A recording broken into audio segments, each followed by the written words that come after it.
جتنی دولت اللہ نے لکھی ہے وہ مل کر رہے گی، وہ ملے گی۔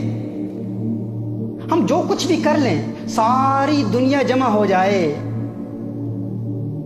ہماری کل دولت سے وہ جو اللہ نے لکھی ہے اس میں سے ایک پینی، ایک پاؤنڈ، ایک یورو، ایک درہم، ایک دینار، ایک روپیہ بھی نہیں نکال سکتے۔ جو لکھا ہے مل کر رہے گا۔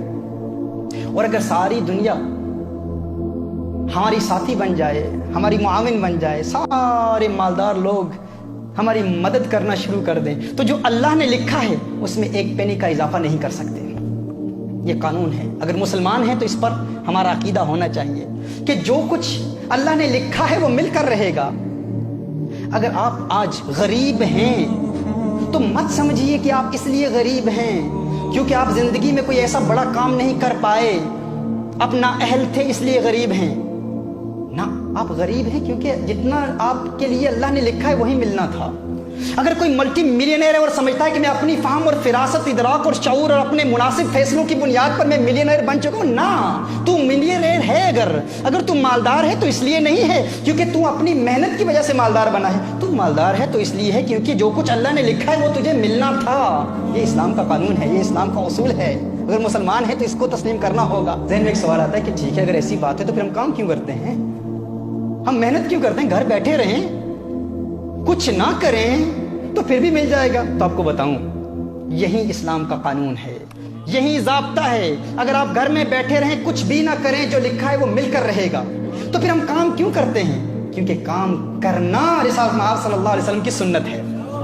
وہ جو اللہ نے لکھا ہے وہ تو ملے گا، لیکن محنت کے ذریعے اس کے حصول کے لیے حلال روزگار کمانے کے لیے کوشش کرنا، یہ کوشش میرے آقا کی سنت ہے، یہ عبادت ہے، اس پر ثواب ملتا ہے۔ ہم اس لیے کام نہیں کرتے کیونکہ جو اللہ نے لکھا ہے اس پر اضافہ ہوگا، نہ، یہ قانون نہیں ہے۔ ہم کام کیوں کرتے ہیں؟ کیونکہ کام کرنا سنت ہے، یہ عبادت ہے۔ حلال روزگار کی تلاش عبادت ہے۔ اب اس کا دار و مدار ہم پر ہے کہ ہم اسے کیسے تلاش کرتے ہیں۔ حلال ذریعوں سے تلاش کرتے ہیں یا حرام کے ذریعے تلاش کرتے ہیں؟ وہ تو ملے گا، الٹیمیٹلی وہ ملے گا جو اللہ نے لکھا ہے ہمارے لیے۔ تو جو ملے گا اس کے لیے پھر ہم گناہ کیوں کریں؟ اس کے حصول کے لیے حرام کاروبار میں کیوں ملوث ہوں؟ اللہ عز و جل نے جو لکھا ہے وہ مل کر رہے گا۔ مجھے یہاں ایک واقعہ یاد آ رہا ہے۔ آج سے 4-5 سال قبل تقریباً صاحب میرے پاس آئے، ہماری محفل میں آئے۔ وہ کہتے ہیں کہ تنگ دستی ہے، بڑی پریشانیاں ہیں، میں چاہتا ہوں کوئی کاروبار مل جائے، روزگار کے لیے دعا کیجیے۔ کچھ محافل میں آنا جانا رہا، اللہ عز و جل نے کرم کیا، انہیں کام مل گیا۔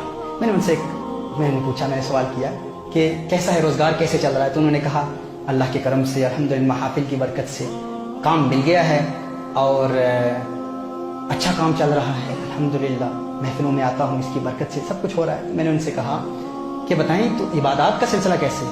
کہا نہیں، ایک مسئلہ ہے، وہاں پر جو میرا امپلائر ہے وہ مجھے نماز نہیں پڑھنے دیتا، عبادت نہیں کرنے دیتا۔ میں نے کہا اچھا، عبادت نہیں کرنے دیتا تو آپ کو تو کام چھوڑنا چاہیے۔ میں نے کہا نہیں، ارے اتنی محفلوں میں آ کر، اتنی مدت کے بعد، اتنی کوشش کے بعد، اتنی جد و جہد کے بعد، اتنی دعاؤں کے بعد آج کام ملا ہے اور آپ کہتے ہیں کہ نماز کے لیے کام چھوڑ دوں؟ میں نے کہا آپ کام کیوں کرتے ہیں؟ کہتے ہیں اس لیے کرتا ہوں تاکہ روزگار ملے، تاکہ دولت ملے، تاکہ اپنے گھر کے اخراجات چلا سکوں، گھر چلا سکوں۔ میں نے کہا نہ، کام کرنے کا مقصد یہ نہیں ہے، وہ تو ملنا ہی ہے۔ ہم کام فقط اس لیے کرتے ہیں کیونکہ کام کرنا سنت ہے، وہ جو اللہ نے لکھا ہے وہ تو مل کر رہے گا۔ اور قانون کیا ہے؟ اصول یہ ہے کہ اگر کوئی سنت آپ کو فرض سے محروم کر دے تو آپ اس سنت کو چھوڑ دیں، فرض پر عمل کریں۔ اب کام کرنا سنت ہے، نماز پڑھنا فرض ہے۔ دیکھیے، آپ مثال کے طور پر عصر کی نماز شروع ہوتی ہے 5 to 3، سمجھ لیں مثال کے طور پر، اور آپ نے ظہر کی نماز ادا نہیں کی، 2:55 ہو گئے، آپ نے ظہر کی نماز ادا نہیں کی۔ اب نفل پڑھنا تو سنت ہے، اب اس وقت اگر آپ نفل پڑھنا شروع کر دیں، نفل عبادت شروع کر دیں، آپ نے فرض ادا نہیں کیے تو وہ نفل عبادت اس وقت کرنا گناہ ہے، کیونکہ وہ سنت آپ کو فرض سے محروم کر رہی ہے، لہذا سنت کو چھوڑیں اور فرض پر عمل کریں۔ میں نے اسے کہا کہ آپ کام اس لیے کر رہے ہیں کیونکہ کام کرنا سنت ہے اور الٹیمیٹلی جو لکھا ہے وہ تو مل کر رہے گا، لیکن یہ کام آپ کو فرض سے محروم کر رہا ہے تو آپ کام کو چھوڑیں، فرض ادا کریں۔ اس اللہ کے بندے نے اس پر عمل کیا